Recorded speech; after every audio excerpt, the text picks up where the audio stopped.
اگر آپ تہجد کے وقت اٹھے ہیں تو سب سے پہلے آپ کیا پڑھیں گے؟ حضرت عائشہ رضی اللہ تعالی عنہا فرماتی ہیں کہ رسول اللہ صلی اللہ علیہ وسلم جب رات کو تہجد کے لیے اٹھتے تو یہ پڑھتے: 10 بار اللہ اکبر، 10 بار الحمدللہ، 10 بار سبحان اللہ و بحمدہ،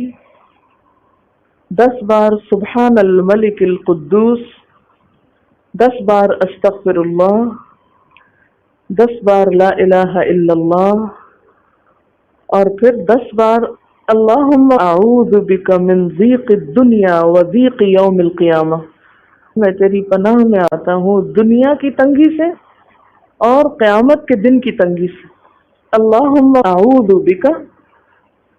من ضیق ضاد یہ قاف،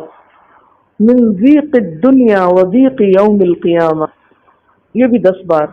اور پھر فرماتے اللہم اغفر لی واہدنی وارزقنی وعافنی، پھر وضو کرتے اور تہجد شروع کرتے،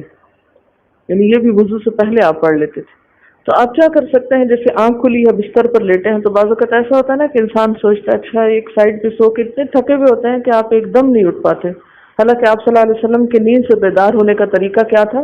کہ جب آپ اٹھتے تھے تو یکدم اٹھتے تھے، سستی کے مارے نہیں کہ کبھی ایک طرف لیٹ گئے پھر دوسری طرف سو گئے پھر دائیں طرف پھر بائیں طرف، نہیں، جب جاگنے کا وقت ہوتا تھا تو آپ فوراً اٹھ جاتے تھے۔ لیکن بسا اوقات ایسا ہوتا ہے کہ انسان تھکا ہوا ہوتا ہے، سائڈ بدل کے دوسری طرف کو ذرا لیٹتا ہے، تو یہ لیٹے لیٹے بھی آپ اذکار پڑھ سکتے ہیں، ٹھیک ہے؟ اور یہ سب آپ کو آتے ہی ہوں گے سوائے ایک وہ ذکر کے اللہم اعوذ بک من ضیق الدنیا و ضیق یوم القیامہ، اور ترتیب آپ یاد کر لیں اپنے بیڈ سائڈ ٹیبل پہ یا بیڈ پہ یا کہیں بھی، یہ نوٹس کسی پین کے ساتھ لکھ کے لگا دیں، چپکا دیں، اور جب یاد ہو جائے تو پھر اتار دیں، جب عادت بن جائے تو ہٹا دیں وہاں سے، ٹھیک ہے نا؟ جتنے دن عادت نہیں بنتی اتنے دن اپنے یادداشت کے لیے رکھ لیں۔